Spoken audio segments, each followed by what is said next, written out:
চরমনে কি কেউ মহাব্বত করবে, কেউ ঘৃণা করবে, তার চাইতে হওয়া। তবে হ্যাঁ, অনেক সময় ভুল বুঝাবুঝির কারণে বন্ধু শত্রু হয়ে যায়, আবার সঠিক বুঝের কারণে দুশমনও বন্ধু হয়ে যায়। আসলে নবী আলাইহিস সালাতু ওয়াস সালাম ব্যাপারটা ছিল সম্পূর্ণ ভিন্ন। তাকে যারা চিনতে পারছে তার জন্য জীবন দিয়ে দিচ্ছে, আর তাকে যারা চিনতে পারে নাই তাকে হত্যা করার জন্য নাঙ্গা তলোয়ার নিয়ে রওনা দিচ্ছে।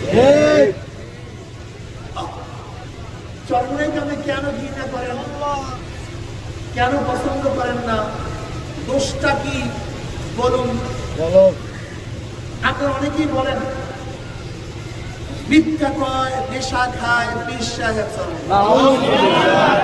এরকম স্লোগান নাই? মিথ্যা কয়, নেশা খায়, পীর সাহেব। কিন্তু স্লোগান দেওয়ার মানুষ নাই তা না, থাকবে।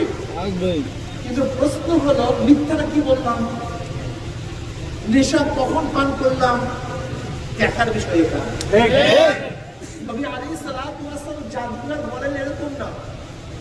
অনেকে জাদুকর বলছে, কবি বলছে, অপূর্ণবাদী বলছে, নবী বলছে, মিথ্যুক বলছে, এরকম হাদিস যদি বলে না এরকম না। কিন্তু দেখতে হবে নবী আলাইহিস সালাতু জাদুকর ছিলেন কি ছিলেন না। শোনো, আমাদের অভ্যাসটা কি? আমাদের অভ্যাস চিল কান দিছে, আমরা চিলের পিছনে দৌড়াই, কানে হাত দিতে পারি না।